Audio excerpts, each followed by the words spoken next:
Olá a todos, vamos então iniciar mais uma sessão de mioquimagem. Hoje contamos com a presença da doutora Ana Carolina Beoc, que vai apresentar o caso clínico, e o doutor Rafael Nastari, que vai comentar no final. Agradecemos desde já. Temos hoje um convidado especial, que é o doutor Ricardo Habib, que vai nos brindar com a sua presença e sua participação. E ainda agradecemos a presença do doutor Roberto Tuma, que está aqui também nos abrilhantando o nosso caso. Sempre o doutor Tito, que está aqui também conosco, o doutor Maicon, e temos o doutor Paulo, que está aqui na plateia, e eu já agradeço a todos pela participação. Então, hoje mais uma sessão especial de amiloidose, patrocinada aqui pelo Centro de Amiloidose do Instituto Dante Pazanese. E eu, para não perder tempo, já vou chamar a doutora Ana Carolina Beoc para iniciar a apresentação. Por favor, doutora Ana. Boa tarde. Primeiro, queria agradecer à doutora Edileide pela oportunidade. Meu nome é Ana Carolina, sou residente de clínica médica da Unifipa. Hoje a gente trouxe um caso clínico sobre o seu JLS, de 63 anos, um paciente do sexo masculino natural da Bahia e procedente de São Paulo. Ele foi admitido aqui no Instituto via pronto-socorro no ano de 2019, em janeiro, por conta de um quadro de síncope às 6 horas da admissão. Ele afirmava que há mais ou menos 2 anos ele apresentava quadros recorrentes de perda súbita da consciência, cerca de 2 a 3 episódios por mês, com perda do tônus postural, precedidos por tontura e visão turva, com uma recuperação rápida, sem sequelas neurológicas e também não apresentava liberação esfincteriana. Ele relatava que esse quadro normalmente ocorria na fase de repouso logo após uma caminhada habitual. Apresentava uma queixa de palpitações ocasionais que não tinham a ver com esforço físico e também uma sensação de peso precordial aos esforços habituais, de evolução a mais ou menos 1 ano da admissão, que eram aliviadas em 1 minuto com o repouso. O paciente relatava também que apresentava uma disfunção erétil que se iniciou por volta dos 60 anos, uma perda ponderal de aproximadamente 15 quilos nos últimos 2 anos e uma neuropatia sensitiva progressiva. Doutora Ana, vamos interromper só um pouquinho, por favor, volte ao anterior. Eu queria já comentar essa história ainda sem exame físico, sem nenhum exame complementar. Doutor Maicon, você sabe que a sessão especial hoje é de amiloidose. Você acha que esse caso poderia realmente já fazer uma lembrança de amiloidose? Ou seja, a expressão clínica, esse cenário de síncope progressiva, pode ser amiloidose esse paciente, doutor Maicon? Eu acredito que sim. A todos uma boa tarde, um prazer. Eu acredito que sim. Ele tem comemorativos tanto constitucionais, com essa perca ponderal, essa disfunção erétil. Essa questão de síncope mais disfunção erétil fortalece a possibilidade de algumas desautonomias. Isso já pensando, claro, tem uma questão do viés do ser amiloidose. Mas se eu fosse pensar, eu pensaria nesses comemorativos. E esse sintoma constitucional e a disfunção erétil me chamariam bastante atenção para isso, né? E essa evolução já um pouco mais arrastada em um homem acima de 60 anos. Em primeiro momento, eu pensaria isso. O paciente não apresentava nenhuma comorbidade conhecida, não fazia nenhum uso de medicação, não tinha vícios e tinha uma história familiar com insuficiência cardíaca da parte paterna. Ao exame físico, o que chamava bastante atenção era uma alteração da pressão arterial, que deitado ele apresentava uma pressão de 110 por 70 e quando ele ficava em pé, a pressão caía para 90 por 50, sem nenhum outro dado mais relevante ao exame físico. Aos exames de admissão, ele apresentava uma função renal preservada, uma tropo de 0,02 e um NT-proBNP já de 1023. Foi solicitado um eletrocardiograma que a gente pode observar. É um ritmo sinusal, tem uma baixa progressão da onda R de V1 a V3 e uma área inativa de parede inferior. Estava em torno de uma frequência por volta dos 70 batimentos. No raio-x de tórax, como a gente pode ver, não tem muita coisa que nos chame tanto a atenção para o quadro clínico do paciente. E aí foram iniciada a investigação. Foi solicitado um ecocardiograma que a gente poderia perceber que ele apresentava um aumento de septo importante em 2019 já, com 17 milímetros, com uma preservação da fração de ejeção, de 62%. Apresentava uma disfunção diastólica grau 1, com um strain global com apical sparing por volta dos 15%. Tinha uma pressão de artéria pulmonar de 31 e um discreto derrame pericárdico. Em comparação com o último ecocardiograma realizado, agora em 2021, bastante recente, desse mês, a gente pode observar um discreto aumento do septo para 19 milímetros, mantendo uma preservação da fração de ejeção, com uma disfunção diastólica no momento grau 2, mantendo o strain global de 15% com apical sparing. Teve um aumento da pressão sistólica da artéria pulmonar, que foi agora para 41. Perfeito. Esse ecocardiograma, acho que é altamente sugestivo de amiloidose, né, doutor Tito? Acho que esse é o tipo do eco que dispensa ressonância, né, com fenótipo infiltrativo aqui bastante interessante. E que não houve muita progressão desse espessamento. A gente esperaria em 2 anos que ele tivesse aumentado um pouquinho mais, né, perdido um pouco a função sistólica, que não perdeu, depois a gente vai comentar por quê. Mas vamos ouvir a opinião do doutor Tito, que, por favor, nos mostre suas imagens depois. Vamos só comentar isso aqui, depois a gente mostra o que ele trouxe. Tem uma evolução do septo, né, não é tão grande, mas se pegar com a massa, acaba aumentando bastante. Porque o diâmetro também aumenta, né? Tem o aumento do septo, tem esse sinal que a senhora já comentado, do ecosphere. Lembrando que não é só isso que a gente avalia para a amiloidose, então a gente também tem uma relação entre as médias do strain da região apical com a região média basal e uma relação entre a fração de injeção do paciente e o strain também. E ele fechava o critério das 3. Então, uma suspeita de amiloidose, utilizando esses critérios, o eco ajudava bastante. Nesse caso, acho que não teria nenhuma dúvida, né? Ele tem padrão assim, de ecosphere. Deixa eu pedir para eles colocarem lá nos slides e aí a gente vai mostrar. Mas tem um padrão de ecosphere, não é aquele muito vasto, mas tem uma fração de pressão ainda preservada, mas uma alteração da contratividade miocárdica já mostrando o defeito, né, com esse sistema no final deles.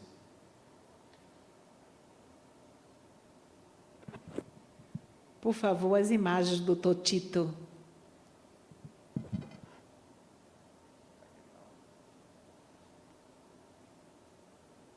Bom, vamos seguir, depois no final a gente mostra o que pode ser, gente?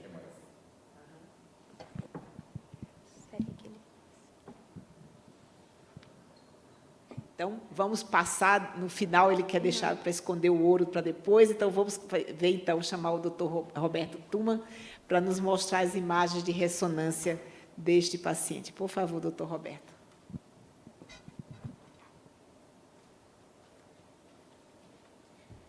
Obrigado, doutora Edileide, mais uma vez. Obrigado, doutora Edileide, mais uma vez. Muito feliz de estar aqui. Bom, a ressonância desse paciente é bem rica, mas como a senhora já falou, com esse eco, a ressonância vem só para dar informações adicionais do realce tardio, mas o que o diagnóstico de amiloidose já está feito, né?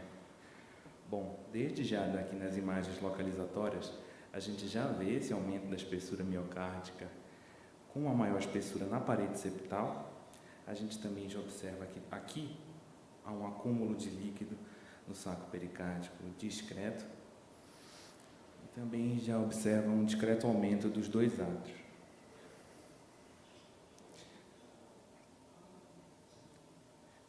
Nesse corte aqui de cine em 4 câmaras, muito interessante. A gente observa também que há uma hipertrofia do septo interatrial e a gente também consegue ver qualitativamente a disfunção diastólica pela ressonância. A gente vê que tem essa dificuldade de relaxar do ventrículo esquerdo e essas velocidades de fluxo diferentes dentro da cavidade, mostrando qualitativamente a disfunção diastólica pela ressonância magnética cardíaca. Aqui, mais uma vez, um corte em 2 câmeras, a gente vê que a função ventricular, na verdade, dos 2 ventrículos, apesar desse aumento todo da espessura, a função ventricular sistólica está preservada em ambos os ventrículos, como o eco já tinha mostrado. Essas imagens aqui de cine em eixo curto são as imagens que a gente utiliza para medir a espessura miocárdica pela ressonância magnética. A gente costuma medir na diástole máxima e aqui na diástole máxima a maior espessura que nós encontramos foi cerca de 16 milímetros aqui na parede septal basal. Essa diferença, 16 para 17 milímetros, essa diferença entre o eco e a ressonância pode ser explicada por essa estrutura aqui. A crista supraventricular, que às vezes o eco acaba dando um pouco mais de espessura, especialmente no septo, em relação à ressonância magnética, justificando essa pequena diferença de 19 para 17. Roberto, aí na região média, né? Você falou basal, mas é médio, né? Perfeito, doutora. Esse é um segmento inferoceptal da porção basal. Basal. A gente já está quase aqui no plano da mitral.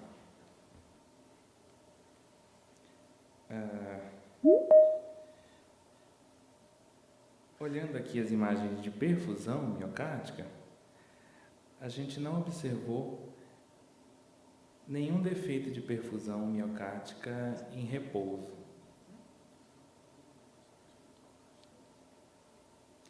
A gente observa aqui que em todos os segmentos a perfusão está preservada. Essa sequência do Luke-Locker é que a gente define o tempo de TI. Na amiloidose, ela tem uma importância grande. É aquilo que o Dr. Ibrahim sempre fala, que é o biomédico na aquisição da imagem que faz o diagnóstico, que muitas vezes ele não consegue anular bem o miocárdio. Aqui a gente observa, em nenhum momento o miocárdio fica bem escuro, como nas outras patologias, como nos outros exames de ressonância magnética. Então é aquele momento que o biomédico pega o telefone e liga que não está conseguindo fazer uma imagem boa de realce tardio. Nesse caso, a gente até conseguiu anular bem o realce tardio. Esse aqui são cortes em eixo curto e a gente já vê essa imagem que é bem marcante. Aqui um corte apical e a gente vê essa imagem aqui, esse branco circunferencial, que é o realce tardio subendocárdico circunferencial, que é bem característico da amiloidose, e aqui o epicárdio preservado. Esse realce tardio subendocárdico circunferencial, ele segue na porção média e basal, poupando apenas aqui o segmento inferolateral, médio e basal. Aqui está bem marcante o realce tardio novamente subendocárdico. O que é interessante também é a gente observar que há também realce tardio no ventrículo direito. Aqui está bem marcante o realce tardio no ventrículo direito. E a gente vai ver melhor no 4 câmaras, mas já vê aqui que também há realce tardio atrial. Aqui, novamente no 4 câmaras, aqui a gente vê melhor o realce tardio atrial, com aquele septo hipertrofiado, e também vê o realce tardio no ventrículo direito, com a dilatação biatrial. Uma pergunta que todo mundo faz depois de um artigo emblemático que foi publicado no JACC para nós, quando a gente termina de fazer a ressonância: e aí, qual é o tipo de amiloidose? Não sei se a doutora Edileide ia perguntar isso, mas eu já vou me antecipando que é difícil a gente falar na ressonância, bater o martelo de qual é o tipo de amiloidose. Mas tem algumas coisas que a gente deve pensar mais em um tipo do que em outro. Hipertrofias maiores, septo de cerca de 18 milímetros, 17, como esse caso, levam a gente a pensar mais na forma TTR. Mais disfunção leva a gente a pensar na forma mais TTR. Nesse artigo do JACC que eu comentei, todos os casos da forma TTR tinham realce no ventrículo direito, enquanto que na forma L a maioria tinha, mas não todos. O realce atrial também é mais prevalente na forma TTR. Bom, se eu tivesse que apostar em um tipo, com tudo isso, se dependesse a saída do Dr. Tito do pronto-socorro nisso, eu falaria a forma TTR, mas repito, não dá para a gente falar muito além disso. Eu vou te fazer uma pergunta diferente, Roberto. Se você poderia achar que essa ressonância podia ter outra hipótese diagnóstica que não a amiloidose? Olha, doutora, até a sequência do realce tardio, com essa hipertrofia miocárdica assimétrica de predominância septal, a gente ainda estava com a miocardiopatia hipertrófica na briga, até uma apresentação atípica de hipertensão, mas com esse realce tardio subendocárdico e circunferencial, a amiloidose fica a hipótese mais provável. E única, né? E única. É a única coisa que falta para o eco, né, doutor Tito? Realce tardio no eco, para a gente dizer que a ressonância acrescenta e muito, né? Mas reforça ainda mais a hipótese do ecocardiograma. Muito bem, muito obrigada, doutor Roberto. Será que agora vamos ter as imagens do doutor Tito, que ele está querendo mostrar como importante é o eco? Brigar os dois métodos. Aqui eu acho que não tem briga, né? Um complementa o outro. Jamais. Mas o doutor Tito ainda não teve a pretensão de querer separar, distinguir a L de a TTR, né? A ressonância que está querendo fazer essa proposta.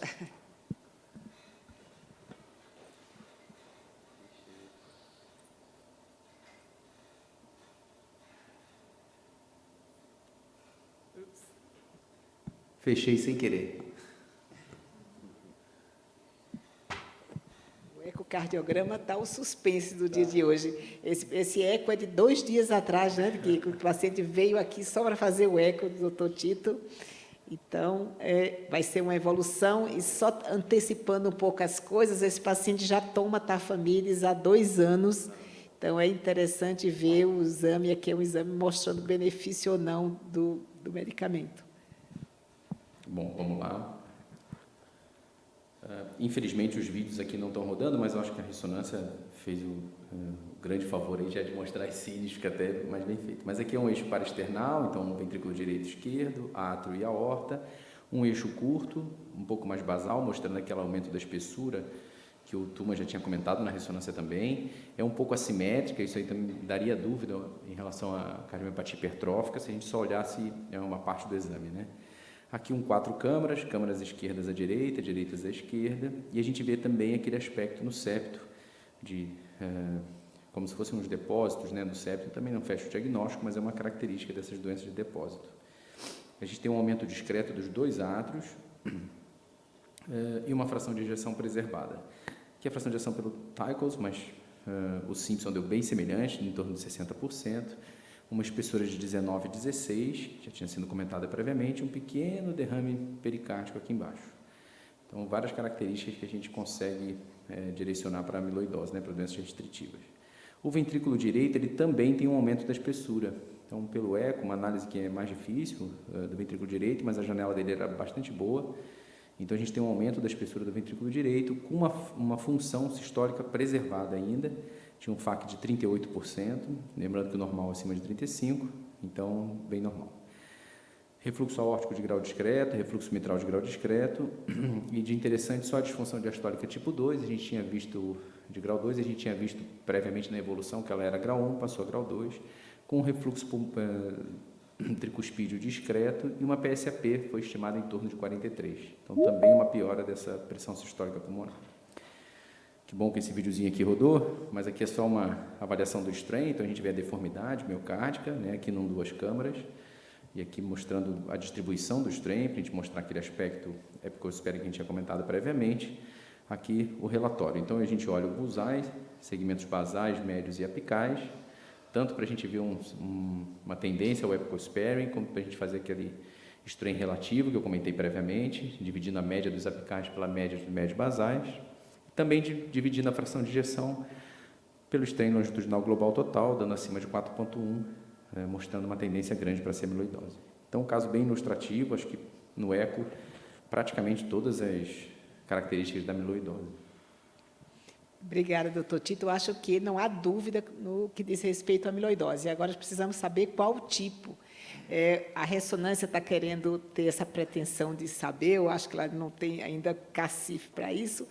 o eco não é pretensioso, mas nós clínicos somos pretensiosos, né? Queremos dizer o tipo, e eu sempre cito nas minhas apresentações um caso que o doutor Paul, né, quando era R2 aqui do Dante, ele levou na minha sala um paciente que ele tinha acabado de ver no pronto-socorro e disse: doutora, esse aqui é uma amiloidose do tipo wide type, transtirretina wide type. Não sei se Paul lembra desse caso, mas eu sempre cito.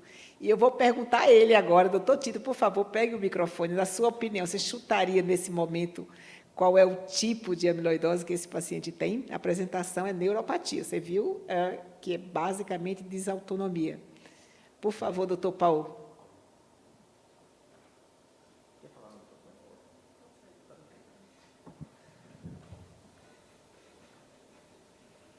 Boa tarde, obrigado pela opinião.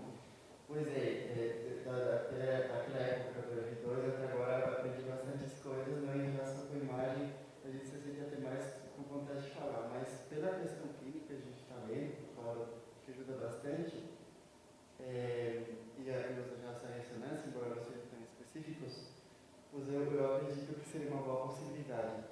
Mas eu acho muito interessante, como os pedidos da senhora no nosso setor já chegam como boa suspeita, então fica até mais fácil para a gente ver o exame com mais acurácia e mais maldade, que nem sempre é assim às vezes. Então eu acho muito interessante também isso. Mas transtirretina ou cadeias leves, doutor Paulo?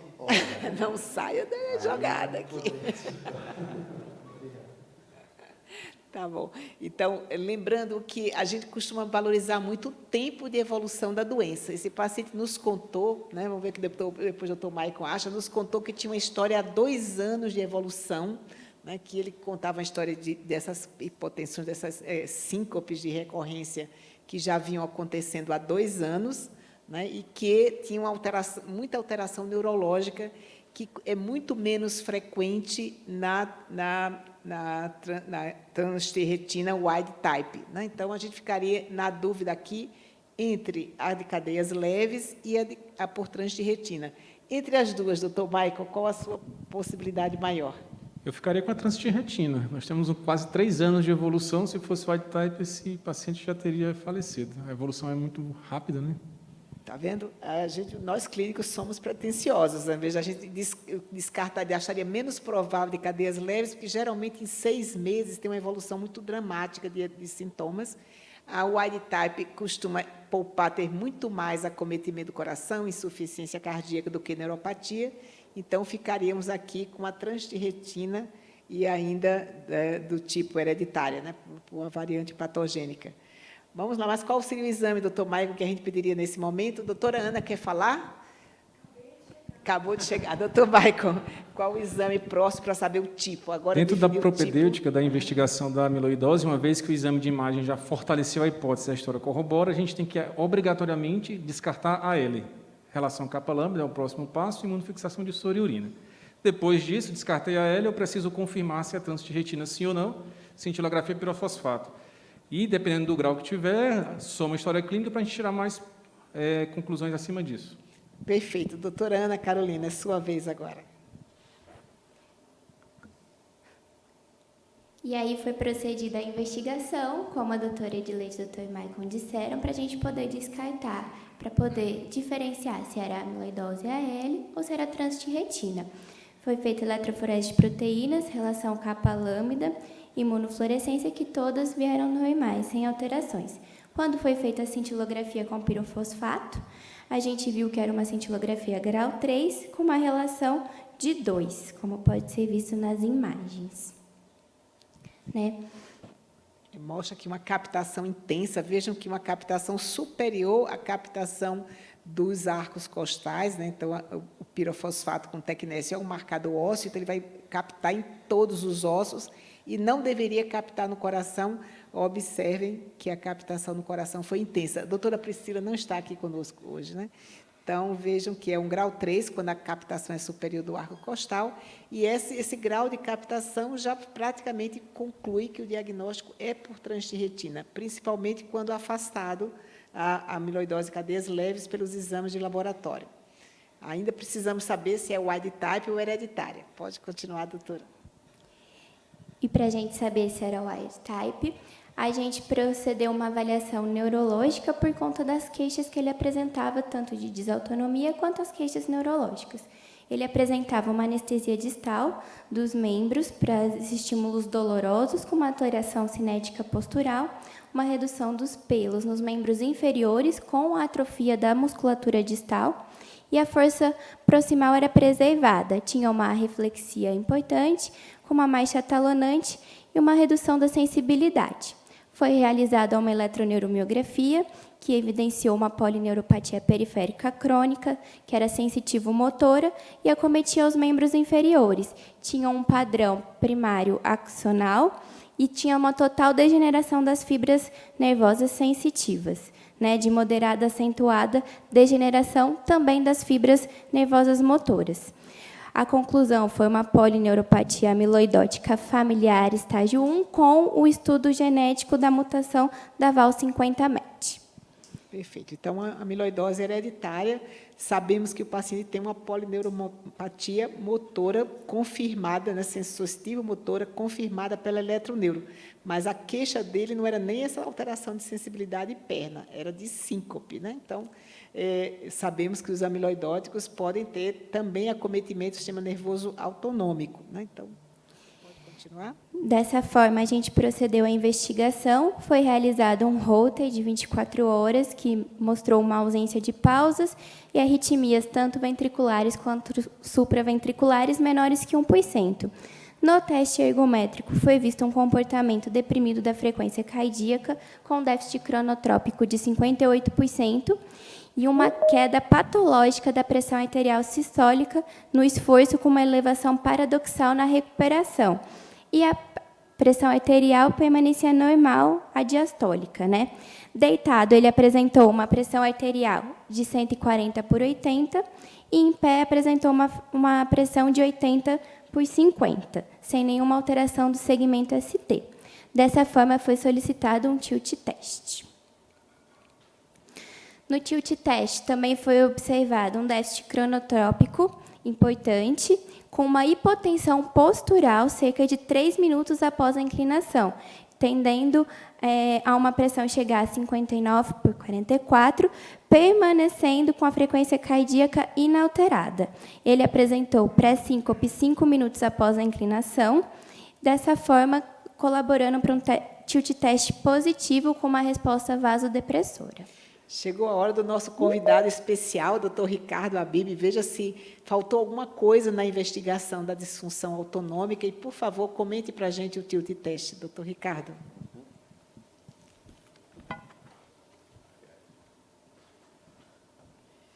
Só tem um probleminha nesse diagnóstico aqui, eu não tinha visto isso, né, desse laudo aqui, né. Então, o tilt test aqui, ele foi feito um repouso de 10 minutos, né, então aqui, no minuto, nós tivemos a pressão basal do paciente, né, o paciente fica 9 minutos deitado, a pressão basal era 133/75 e a frequência 79. O paciente, no 10º minuto, foi inclinado, e vejam vocês aqui que, no 11º minuto de inclinação, a pressão já estava 103/84. E notem que a frequência quase não subiu. Quando você inclina, isso é um estresse ortostático, nós esperamos que a frequência suba 5%, ou pelo menos 5 batimentos na inclinação, o que não acontece, né? O paciente desautonômico, ele perde essa resposta de aceleração, porque o paciente normal, o paciente que faz uma hipotensão postural não desautonômica, ele faz queda da pressão, mas ele faz uma resposta reacionária da frequência, ele aumenta a frequência cardíaca. O paciente com hipotensão postural desautonômica, ele tem déficit de adrenalina e não consegue fazer esse aumento da frequência, então ele tem um déficit cronotrópico. Vejam vocês que depois ele vai caindo a pressão arterial, 67/40, durante a inclinação.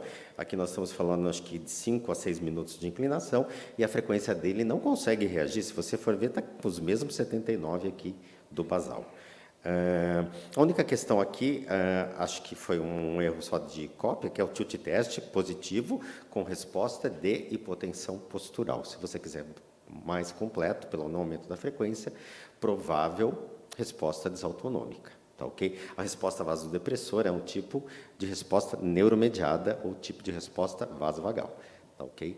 Então, aqui seria um tilt test por hipotensão postural. Você pôs aqueles outros slides? Você quer que fale alguma coisa? Então, vamos avançar, que aqui acho que já está bom.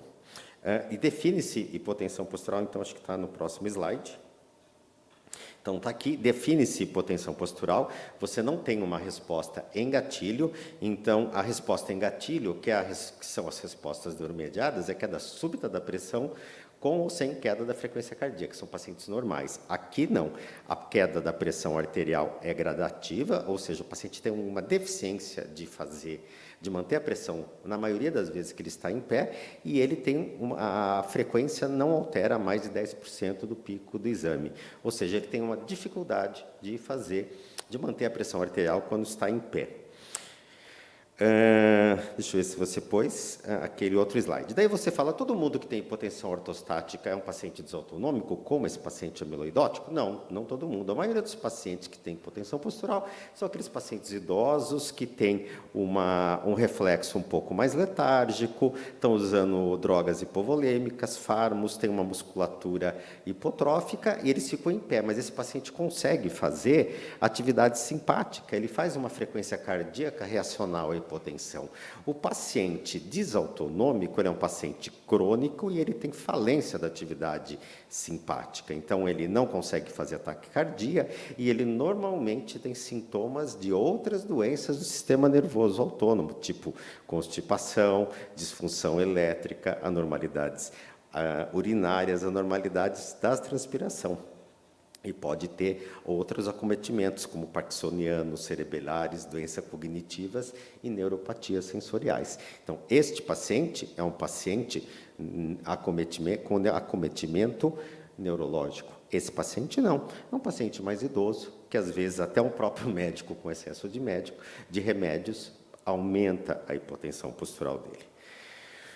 Aqui, voltando nisso, né, aqui onde haja amiloidose. Quando nós falamos de hipotensão postural, embora a hipotensão postural de causa neurológica, ou seja, a hipotensão postural por doença desautonômica é muito rara, o diagnóstico diferencial é muito complexo, né? Envolve desde doenças do sistema nervoso central, como atrofia multissistêmica, que é grave, leva à degeneração cerebral do paciente, doenças que afetam o gânglio simpático, aqui estão as paraneoplasias, que fazem anticorpos anti-gânglio simpático, e aqui nós temos as neuropatias, que envolve o nervo simpático aferente, aqui como amiloidose, diabéticas e outras doenças, que comete o gânglio aferente e que vão acometer a liberação de adrenalina nos vasos periféricos, podendo, inclusive, diminuir a adrenalina circulante, às vezes até um exame importante, porque lembramos nós que o simpático, ele libera adrenalina nos vasos, mas que vão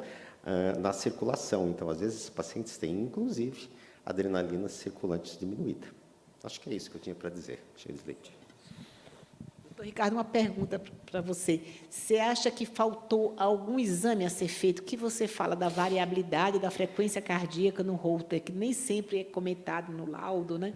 Você acha que é um exame relevante para ser pedido? Eu acho que vocês pediram tudo, né? Porque só uma coisa que eu ia começar falando, lembrar que o paciente com amiloidose, ele faz síncope basicamente por 4 motivos, né? Disfunção diastólica, hipotensão postural, bloqueios AV, que é uma causa muito importante nesse paciente, e arritmias ventriculares. Arritmias ventriculares, felizmente, é em torno de 1% ou menos, e é muito difícil de estratificar. A diretriz, ela põe muita dificuldade de estratificar, porque não é uma coisa intimamente relacionado à disfunção ventricular. E eu até queria perguntar para você, porque lendo na diretriz eu fiquei com essa dúvida. Qual a ocorrência da disfunção ventricular? Porque eles põem isso muito frequente, né? Que às vezes eles morrem por dissociação eletromecânica ou disfunção ventricular, mas eles falam que a disfunção ventricular não vai estratificar o risco de arritmia ventricular complexa. Eles põem praticamente o CDI para prevenção secundária. A primária, eles falaram, é muito difícil estratificar. Então, por essas 4 causas, mas você praticamente tem um paciente com uma fração de ejeção boa, não tem um Holter com muita incidência de arritmia, não tem bloqueios, acho que a causa mesmo é desautonomia. Acho que você fez uma avaliação perfeita, você pegou bloqueios, pegou arritmia, ele não tem bloqueio de ramo, e acho que é desautonomia mesmo. A única coisa que você poderia pedir aqui é catecolaminas plasmática, para ver se a noradrenalina dele periférica está baixa. Variabilidade de frequência cardíaca, não? Hã? A variabilidade da frequência cardíaca no holter? Você pode pedir.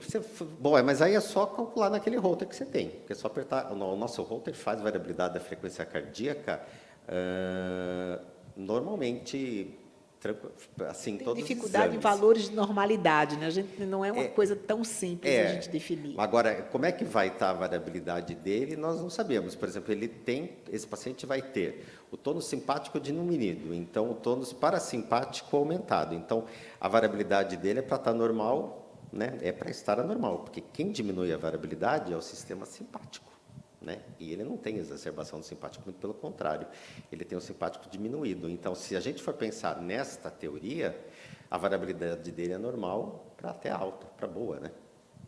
Entendeu? Ele pode ter frequência baixa, mas assim, só se ele tiver uma frequência baixa e estanque. Não sei como é que vai estar essa questão. A gente precisava pesquisar, porque quem deprime a variabilidade é a exacerbação do simpático, que é os seus pacientes com ICC, que fazem taquicardia reflexa por exacerbação do simpático. Esse paciente não tem exacerbação do simpático, muito pelo contrário, ele tem um simpático deprimido. No tilt test já deu para ver que a frequência cardíaca variou muito pouco, né? A gente Sim. esperaria que a frequência cardíaca subisse, descesse, né? Ela variou pouco, mas por falta de atividade do simpático, né? E o problema é que o que nós sabemos é que quem faz a frequência variar, por exemplo, às vezes ele faz frequência baixa, mas porque ele está com o tônus, a ausência do tônus simpático e predomínio do parasimpático. Quem faz a frequência variar, mesmo em frequências baixas, é o parasimpático. Agora, isso é uma curiosidade, nós podemos pegar os holters dele e calcular a variabilidade dele e ver como é que está. O que a gente observa no paciente amiloidótico, em geral, é que ele tem uma frequência cardíaca sempre tendendo a baixa. Assim como o chagásico, ele tende a ter frequência baixa, o que é muito ruim quando ele faz uma disfunção diastólica e insuficiência cardíaca, que ele precisa de uma frequência cardíaca mais Sim. elevada e geralmente ele não tem. Mas nós temos que cuidar, tem que tomar cuidado com isso, viu? Porque às vezes as pessoas confundem um pouco. Quando você dá o beta-bloqueador no paciente com ICC, tá? Você baixa a frequência cardíaca, mas você melhora a variabilidade. Entendeu? Por isso que eu estou te falando, você tem que tomar cuidado. Frequência baixa não significa baixa variabilidade. Por exemplo, quando você pega um paciente e dá muito beta-bloqueador num paciente com ICC, a variabilidade dele aumenta. Tá? Embora você, às vezes, baixe muito a frequência cardíaca. Quer dizer, a inibição do simpático baixa a frequência cardíaca, mas melhora a variabilidade, aumenta a variabilidade. É isso que seja que talvez seja um dos grandes causadores da melhora da mortalidade relacionada ao beta-bloqueador, o aumento da variabilidade. Entendeu? Porque o tônus simpático aumentado destrói a variabilidade, deixa a frequência elevada, mas deixa os RRs estanques. Então, é que nem a gente costuma falar na eletrofisiologia. Se alguém falar para você que seu coração funciona que nem um relógio, você está mal, porque seu coração não é para funcionar que nem um relógio. Os seus batimentos têm que ser variáveis. O seu RR tem que ser variável, e é isso que te aumenta a sobrevida. Não importa a frequência que você está. A variabilidade, ela vai fazer um cálculo de quanto o seu RR varia nos ciclos. E é isso que melhora a nossa mortalidade. E o simpático destrói essa variabilidade RR. Entendeu? Essa que é a questão. E assim, o que se lê é que esse paciente tem uma baixa incidência de TV e ele morre mais por dissociação, mais por ICC e dissociação eletromecânica e nem tanto por arritmia. Será porque é porque não tem exacerbação do simpático? Mas eu acho que aí a gente podia dar uma avaliada. Para ser bem sincero, eu não vi muito isso. Perfeito. Entendeu? Mas o que as pessoas precisam entender é isso. Frequência baixa não significa baixa variabilidade. Só respondendo a sua questão da disfunção ventricular, né? Então, a gente vê no amiloidótico uma progressão muito rápida para a perda de função ventricular, né? Então, eles perdem muita fração de ejeção em 6 meses. Esse paciente foi uma evolução muito boa, que a gente está comentando aqui, mas ele está sendo medicado, está com terapia modificadora da doença, que é o tafamidis. Ele permaneceu com a mesma fração de ejeção em 2 anos, o que a gente já considera uma resposta excelente, uma resposta muito boa. Obrigada, doutor Ricardo. Quer fazer algum comentário, Michael? Só queria reforçar essa questão de como a gente identificar desautonomia. Então, a gente esperaria no paciente, que às vezes a gente pega no nosso ambulatório de hipervolemia, aquele paciente seco demais, que chega com hipotensão postural, mas o esperado nesse paciente depletado volemicamente é que, quando cai a pressão arterial, a frequência cardíaca aumente, não é isso? Sim. Porque ele tem uma resposta de adrenalina, uma resposta simpática, né? Apesar do volume fazer com que tenha um volume sistólico ejetado mais baixo, mas a resposta simpática está presente, então a frequência cardíaca sobe. No paciente com desautonomia, ele tende a cair a pressão, mas a frequência cardíaca não aumenta porque ele não tem resposta simpática. Ele não consegue fazer, veja bem, na definição, a síncope neurológica ou neurogênica é uma síncope por déficit de resposta simpática, ou seja, ele já não tem mais capacidade de fazer essa resposta. O paciente com hipotensão postural que não tem doença desautonômica, a pressão dele vai caindo da mesma maneira, mas a frequência dele vai subindo, né? Ele, num primeiro momento, ele consegue compensar e depois ele não consegue. Tanto que o paciente desautonômico sem resposta neurológica, ele dificilmente faz síncope, ele começa a fazer taquicardia e ele estabiliza. Esse paciente, às vezes, estabiliza, tanto que ela voltou, porque ele não chegou a sincopar, né? Mas esses pacientes se acostumam a fazer hipotensão. A gente fala que a síncope desses pacientes está muito relacionado, não o grau de hipotensão, e sim a velocidade da hipotensão, né? E como eles fazem isso, às vezes, diariamente, eles acabam se adaptando um pouco. Mas ele não consegue mais fazer taquicardia reflexa. Perfeito. Doutora Carolina, pode continuar.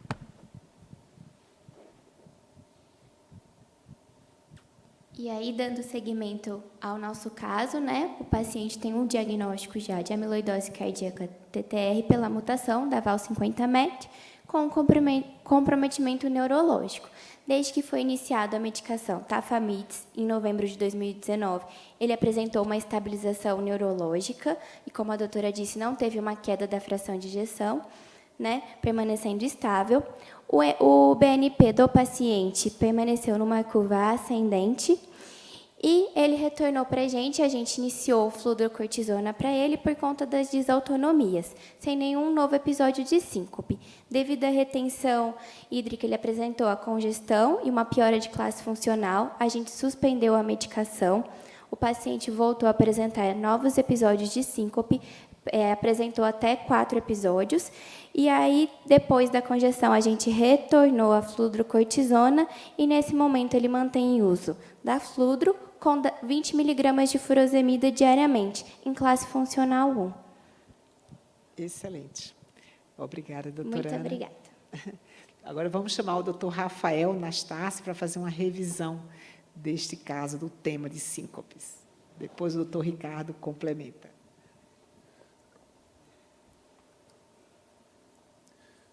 Boa tarde, meu nome é Rafael. Vou dar uma pincelada e falar bem rápido sobre síncope, que é um assunto extremamente importante e complicado.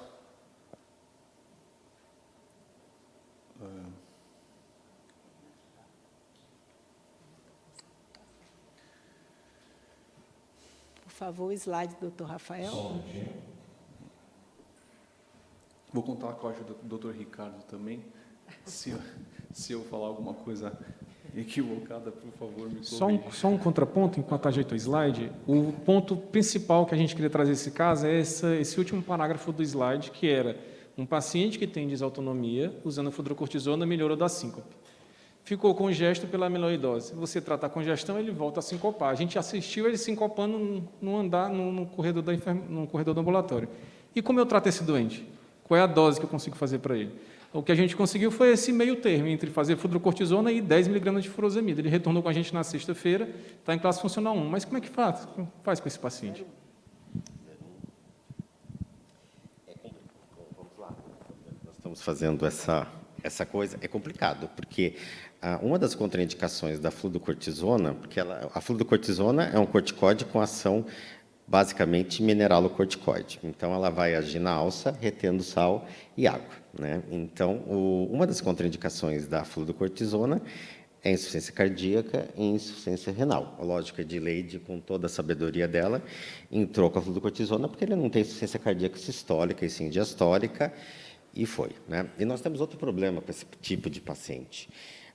O paciente que faz hipotensão postural, ele tem um problema adicional. Muitos deles vão fazer hipotensão em pé e vão fazer hipertensão paradoxal quando deitam. Que vocês veem que essa hipertensão que vocês viram no teste ergométrico e que vocês viram quando você deita à mesa é uma coisa habitual, entendeu?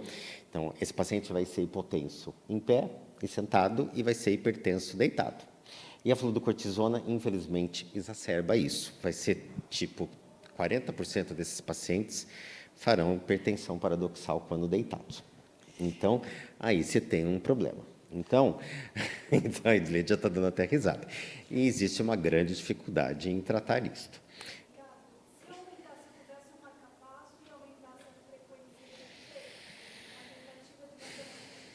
O problema é que essa indicação do marca-passo estaria se ele tivesse com um déficit de frequência. Pelo que eu vi no roteiro, ele não está ainda com déficit de frequência a esse ponto. Então, a gente...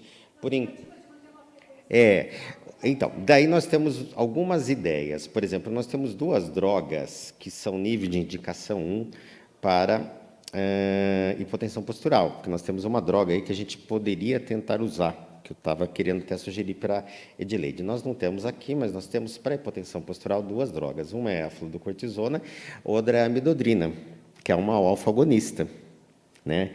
E eu acho que um alfa-agonista aí, embora nós não temos no Brasil, é importado, mas dá para importar, tá? E a amidodrina, você poderia entrar com dose mais baixa, porque tem de 5 e 2,5, e a amidodrina tem uma vantagem, porque ela tem uma meia-vida curta, é de 8 horas, e o que a gente costuma fazer com essa hipotensão postural, a gente dá a dose da manhã, dá a dose da tarde e bola da noite, porque à noite ele vai deitar. Tá bom?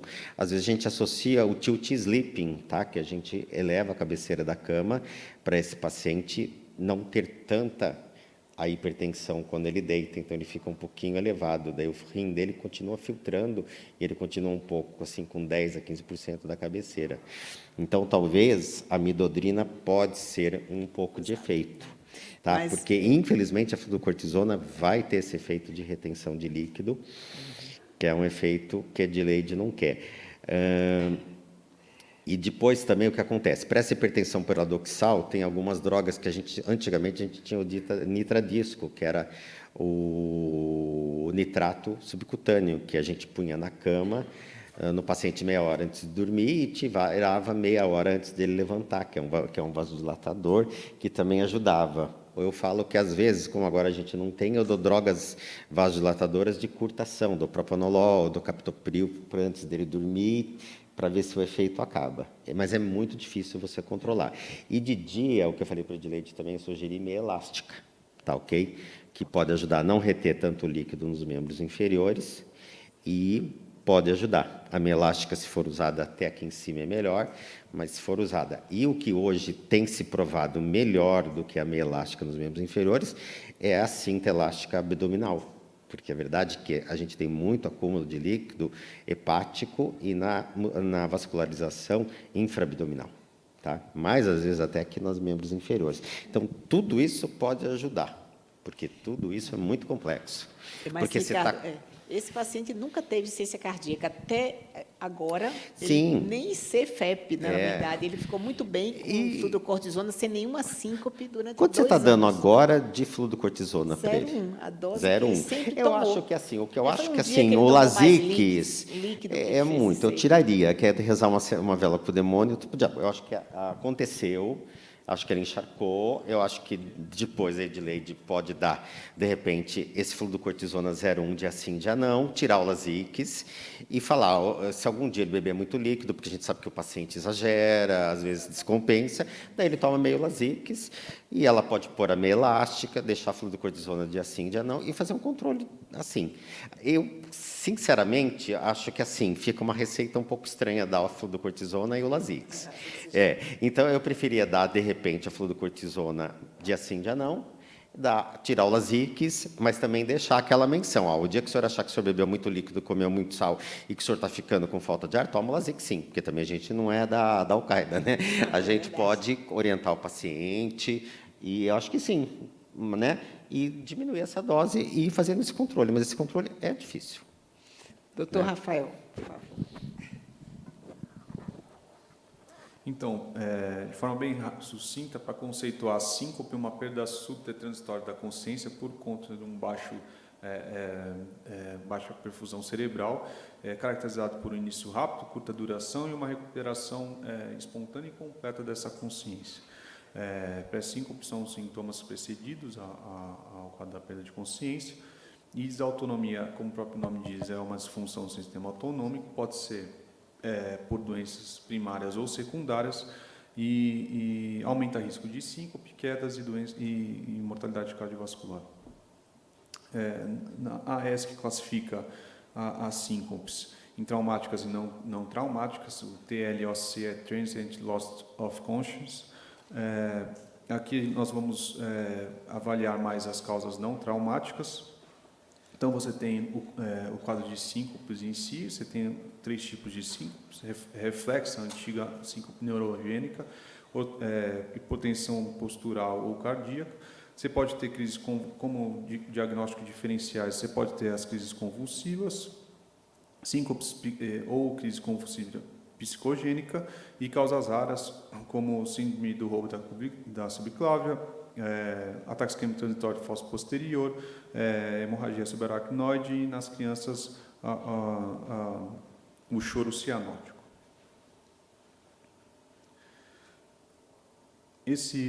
Essa foto também da diretriz da ESC, ela tenta resumir de uma forma, condensar de uma forma simples, explicando as síncopes não traumáticas. Então, começando aqui do lado de dentro para fora, todas chegam a um resultado final igual, que é a baixa perfusão cerebral, por 2 razões principais: à esquerda, a baixa de resistência vascular periférica, e à direita, com um baixo débito cardíaco. A síncope de etiologia cardíaca vai ser mais preponderante, abaixo do débito cardíaco. Aí você pode ter arritmias, disfunção de condução, disfunção dos nós, ou alterações estruturais do coração que levam à diminuição desse débito. Em cima, a síncope reflexa, você pode ter tanto componente cardioinibitório quanto componente vasodepressor, ou um componente misto. Mas aqui, focando mais no caso do paciente, essa região aqui, que são as síncopes de hipotensão ortostática. As mais comuns são induzidas por medicações, principalmente vasodilatadores, diuréticos, antidepressivos. Você pode ter, por depressão de volume, hemorragias ou desidratações, o aumento do pool venoso. E aí entra um exercício vigoroso, a pós-prandial, ou então pacientes com insuficiência hepática, mal distribuídos, e as desautonomias do sistema nervoso autônomo, as doenças primárias, geralmente doenças neurológicas degenerativas, esclerose múltipla, Parkinson, demência por corpúsculo de Levy, e as secundárias, entrando aí no escopo da amiloidose. Também diabetes, por síndromes paraneoplásicas e doenças autoimunes, que vão lesar estruturalmente o sistema nervoso autonômico, gerando mais preponderante essa questão da baixa da resistência vascular periférica. Então, caracterizando definindo a hipotensão ortostática, quando você tem a mudança de decúbito e durante os 3 primeiros minutos você não tem,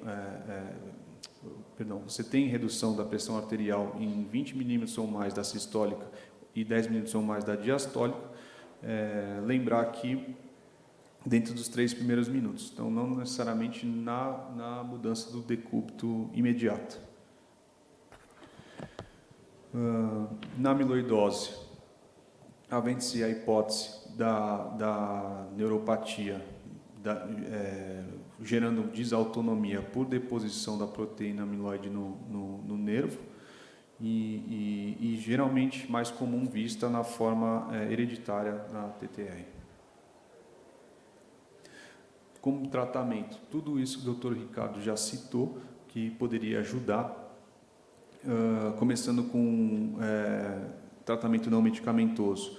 Então, se for o caso, ajuste das medicações antihipertensivas ou beta-bloqueadores, aumentar a ingesta hidrossalínica, deixando esse paciente euvolêmico mais copo cheio.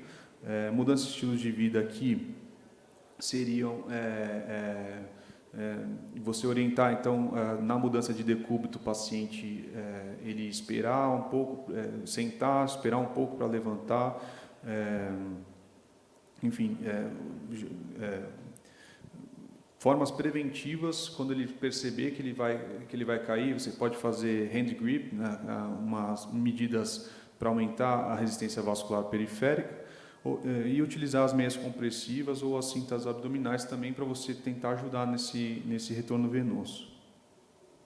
Para o tratamento medicamentoso, a gente tem aqui no Brasil a fludocortisona, um corticóide com ação mineralocorticóide, com esse intuito de retenção de sal e água, que no caso do paciente é super difícil, porque justamente piora a questão da cardíaca por conta da amiloidose. Tem a amidodrina e a tamoxetina, que são medicações que nós não temos aqui no Brasil. É basicamente isso que eu deixei para comentar. Excelente, doutor Rafael. Muito obrigada pela revisão, ficou muito boa. Eu queria comentar que, nesse caso, o interessante é que esse paciente não tinha nenhuma queixa cardiológica no início da apresentação até a data do mês passado. Ele nunca teve insuficiência cardíaca, ele tolerou muito bem, né, a fluorocortisona e, na verdade, o que ele tinha era uma alteração neurológica, não tinha disfunção autonômica, ele deveria estar no serviço de neurologia. No entanto, quando a gente foi fazer os exames, a gente descobriu um acometimento cardiológico bem acentuado, tanto no ecocardiograma como na ressonância, e é bem característico da amiloidose transtirretina o paciente ter alterações estruturais bem importantes e não ter nenhuma queixa por longos anos, até quando ele passa a desenvolver insuficiência cardíaca, já no estágio mais avançado. E o desafio é a gente pegar esses pacientes, ainda assim, sem sintomas, para a gente tratar e prevenir a progressão da doença para uma forma mais grave. Então, ele tinha uma neuropatia, um quadro neurológico grave, com disfunção tanto sensitiva como motora, e uma disfunção autonômica, que era a causa das síncopes. Eu até perguntei para o paciente, mas o senhor achava que a síncope era? Eu tinha certeza que era do coração, por isso que eu vim aqui para o pronto-socorro do Dante Pazanese, que na cabeça dele, só quem sincopava era quem tinha doença do coração, e, na verdade, não era essa a causa do paciente. Doutor Michael, quer fazer algum comentário final? Doutor Ricardo? Edileide, agora com o tratamento, você consegue mudar a história clínica dele? Assim, existe hoje um tratamento efetivo para evitar que o depósito progressivo pare? Como é que está isso hoje? Ele está usando já, né? Ele teve o privilégio de estar começando o Tafamides, liberado pelo SUS. Até uma informação interessante, porque ele está usando na dose de 20 miligramas, que é a dose que é liberada pelo SUS para o tratamento da neuropatia, que está claro que ele tem, e que conseguiu que ele ficasse sem progressão dos sintomas nesse período de 2 anos. Né? Novos medicamentos estão em estudo ainda para o coração, mas para a neuropatia, o patisiran e o inotersen já demonstraram benefício em estudos clínicos randomizados, mostrando também um benefício bem acentuado, até com regressão da doença. Nós vamos começar um novo estudo agora com um análogo, um upgrade do inotersen, que talvez a gente consiga incluir esse paciente. Dr. Roberto Tuma, muito obrigada pela sua colaboração hoje. Quer fazer algum comentário adicional? Só agradecer, muito rico esse fórum, né? E com essa discussão de síncope, fechou com chave de ouro. Dr. Michael? Então, eu quero agradecer muito o doutor Rafael, a doutora Ana Carolina, que fizeram realmente uma participação muito boa hoje, excelente apresentação. E agradeço a presença de todos que estão nos assistindo remotamente e a de todos que estão presencial. Obrigada, um bom dia a todos.